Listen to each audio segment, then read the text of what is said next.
Hello students, अपने subject पढ़ रहे हैं जीपीबी 311 crop improvement in kharif crop. आज की इस वीडियो में अपना टॉपिक होगा सोयाबीन। ठीक है, तो सबसे पहले अपने पढ़ते हैं इसका क्लासिफिकेशन, इसका वानस्पतिक वर्गीकरण या बॉटनिकल क्लासिफिकेशन। सबसे पहले देखिए अपने इसका बॉटनिकल नेम, इसका वानस्पतिक नाम। तो सोयाबीन का वानस्पतिक नाम होता है ग्लाइसिन मैक्स।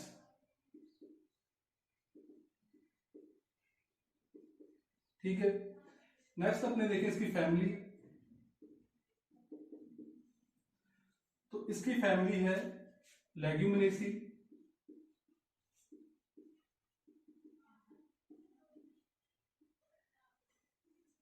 फिर इसमें क्रोमोसोम नंबर या गुणसूत्र संख्या कि सोयाबीन के अंदर क्रोमोसोम नंबर कितने होते हैं। तो इसमें क्रोमोसोम होते हैं 2n = 40। ठीक है, तो ये इसका आपने क्लासिफिकेशन याद रखना है। बॉटनिकल नेम, फैमिली और क्रोमोसोम नंबर। वानस्पतिक नाम है ग्लाइसिन मैक्स, फैमिली है लेग्यूमिनेसी और क्रोमोसोम नंबर है डिप्लॉइड होता है और क्रोमोसोम कितने हैं 40। तीसरा टॉपिक इसमें आएगा क्लासिफिकेशन के। दूसरा टॉपिक पढ़ेंगे अपने क्लासिफिकेशन के बाद इसका ओरिजिन।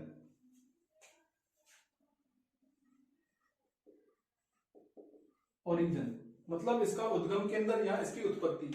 तो देखो इसका उद्गम हुआ है चाइना में। ठीक है, इसका उद्गम केंद्र क्या है? चाइना में। फिर अपने पढ़े डिस्ट्रीब्यूशन या वितरण, कहां कहां पर इसकी सोइंग की जाती है, इसे ग्रो करवाया जाता है। तो पहले देखें अपने कि कौन कौन से ऐसे देश हैं। तो उसमें आ जाएगा फर्स्ट तो चाइना ही आ जाएगा। China, India, Argentina, USA. ठीक है, तो ये कुछ कंट्रीज हैं जहां पर जो सोयाबीन है इसकी सोइंग की जाती है। इसके अलावा अपने ब्राजील भी ऐड कर सकते हैं इसमें, ब्राजील। फिर अपने देखें कि इंडिया के कौन कौन से स्टेट हैं जहां पर इसकी सोइंग की जाती है अपने इंडिया के अंदर। तो इसमें आ जाएगा महाराष्ट्र,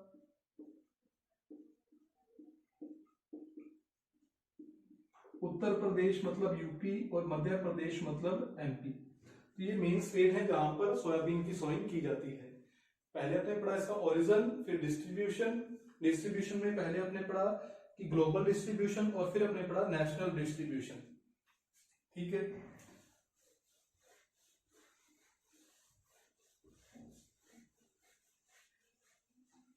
नेक्स्ट अपने बात करें इसकी कल्टीवेटेड स्पीसीज के बारे में।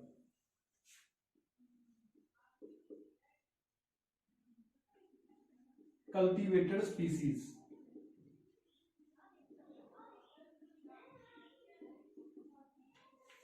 तो सोयाबीन की कल्टीवेटेड स्पीसीज है जो आपने इसका वानस्पतिक नाम लिखा था ग्लाइसिन मैक्स। क्रोमोसोम कितने थे उसमें? 40। ठीक है, यदि अपने इसकी वाइल्ड स्पीसीज की बात करें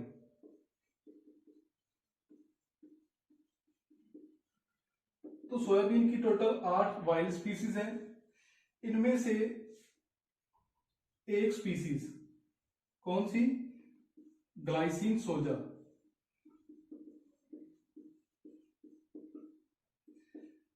टोटल वाइल्ड स्पीसीज कितनी है? 8। इनमें से एक स्पीसीज किस प्रकार की होती है?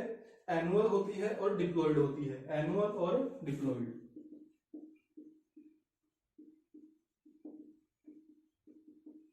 ये एनुअल और डिप्लॉइड है। और जो 7 स्पीसीज हैं वो किस प्रकार की होती हैं? पेरिनियल होती हैं।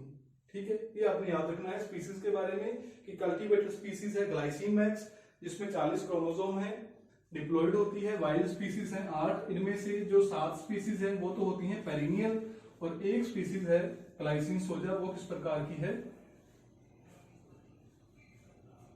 एनुअल। और डिप्लॉयड। ठीक है, स्पीसीज के बाद नेक्स्ट अपने इसमें पढ़ते हैं रिप्रोडक्शन एंड पॉलिनेशन, कि इसमें किस प्रकार का रिप्रोडक्शन होता है, किस प्रकार का जो फ्लावर होते हैं वो अपने पढ़ेंगे। हेडिंग है अपनी reproduction and pollination.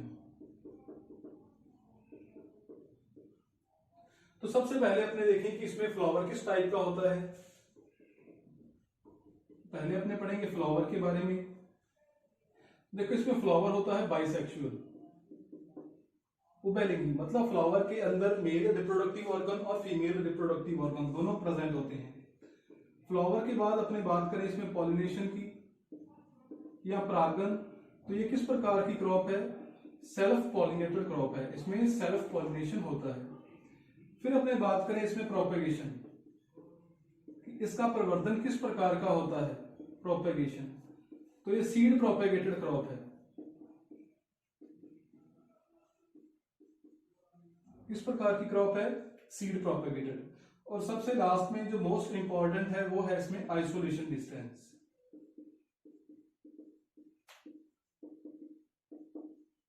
Isolation distance, तो इसमें फाउंडेशन सीड और सर्टिफाइड सीड के लिए जो आइसोलेशन डिस्टेंस है वो कितना है, 3 मीटर। ये जो आइसोलेशन डिस्टेंस है ये मैंने करवाया है जो फुंदन सिंह की बुक है उसमें से। ये आइसोलेशन डिस्टेंस में कंफ्यूजन ही रहती है कि यदि आप कोई गूगल पर चेक करोगे या यूट्यूब पर या किसी और बुक में देखोगे तो अलग थोड़ा बहुत डिफरेंस हो सकता है, लेकिन ये अपने किया है फुंदन सिंह की बुक से। ठीक है, आइसोलेशन डिस्टेंस। तो ये बातें आपने इसमें याद रखनी है रिप्रोडक्शन एंड पॉलिनेशन में, कि इसमें 3 मीटर जो आइसोलेशन डिस्टेंस होता है फाउंडेशन सीड और सर्टिफाइड सीड के लिए। फिर अपने देखते हैं इसके ब्रीडिंग ऑब्जेक्टिव, कौन कौन से ब्रीडिंग ऑब्जेक्टिव सोयाबीन के हैं।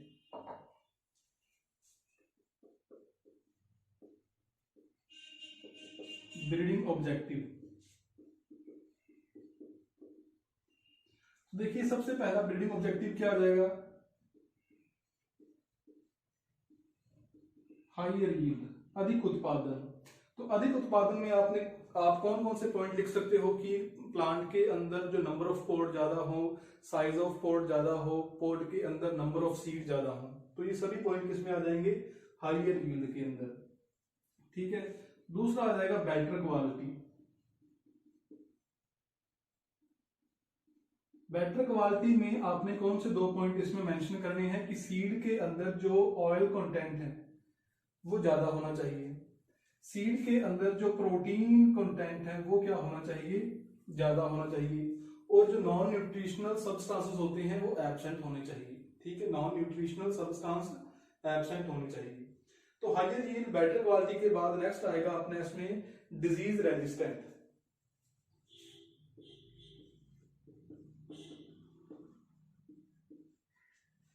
डिजीज रेजिस्टेंट,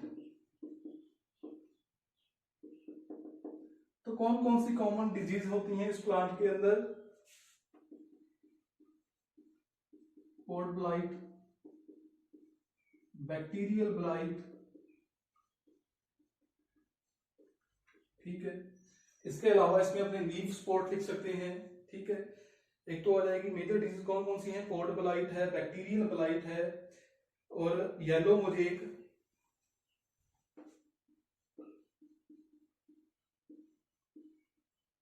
येलो मोजेक और लीफ स्पॉट आ जाएगा कौन सा, अल्टरनेरिया, अल्टरनेरिया लीफ स्पॉट। तो ये कुछ कॉमन डिजीज होती हैं, इन सभी के प्रति जो अपनी क्रॉप है, जो प्लांट है वो क्या है, रेजिस्टेंट होना चाहिए। डिजीज रेजिस्टेंट के बाद अपने बात करें इंसेक्ट रेजिस्टेंट।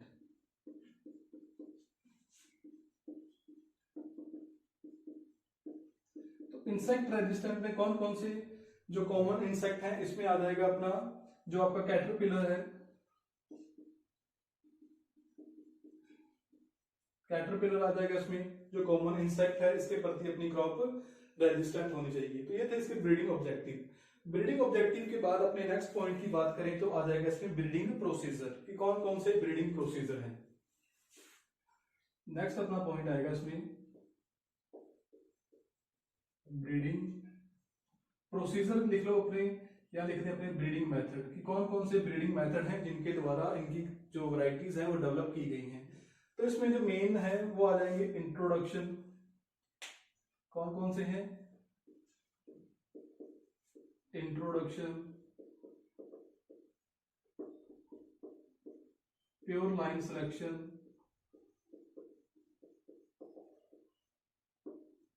म्यूटेशन। ठीक है, तो जो आपको पीडीएफ नोट्स मिलेंगे पीडीएफ की फॉर्म में, उसमें लिखा हुआ है कि इंट्रोडक्शन के द्वारा जो कौन सी इसकी वैरायटीज है जिसको इंट्रोड्यूस किया गया है, प्योर लाइन सिलेक्शन के द्वारा कौन सी वैरायटी डेवलप की गई है, म्यूटेशन के द्वारा कौन सी वैरायटी डेवलप की गई है। तो ये अपनी जो क्रॉप है सोयाबीन की वो कंप्लीट हो गई, जिसके अंदर आपने इसका क्लासिफिकेशन पढ़ा, आपने इसका ओरिजिन, डिस्ट्रीब्यूशन, इसकी कल्टीवेटेड स्पीसीज, वाइल्ड स्पीसीज, इसमें पॉलिनेशन, रिप्रोडक्शन, और लास्ट में पढ़े हैं अपने ब्रीडिंग ऑब्जेक्टिव और इसके ब्रीडिंग मेथड। यदि आपको इस क्रॉप के अंदर कोई भी डाउट हो तो आप कमेंट बॉक्स में कमेंट करके या जूम पर जो डाउट क्लासेस होती हैं उनमें आप पूछ सकते हो। एक अपने अलग से वीडियो बना देंगे, आपके सिलेबस में जितनी भी क्रॉप्स हैं उन सभी क्रॉप्स का जो इनफ्लोरेसेंस है, उन सभी क्रॉप्स के लिए जो आइसोलेशन डिस्टेंस है, वो सभी को अपने एक साथ लिख देंगे, क्योंकि ये जो क्वेश्चन है ये न्यू टाइप के अंदर पूछे जाते हैं। ठीक है, तो जो आपके सिलेबस में जो 10-15 क्रॉप है उन सभी का जो आइसोलेशन डिस्टेंस और उनका जो इनफ्लोरेसेंस वो सभी अपने एक साथ पढ़ लेंगे। Thank you.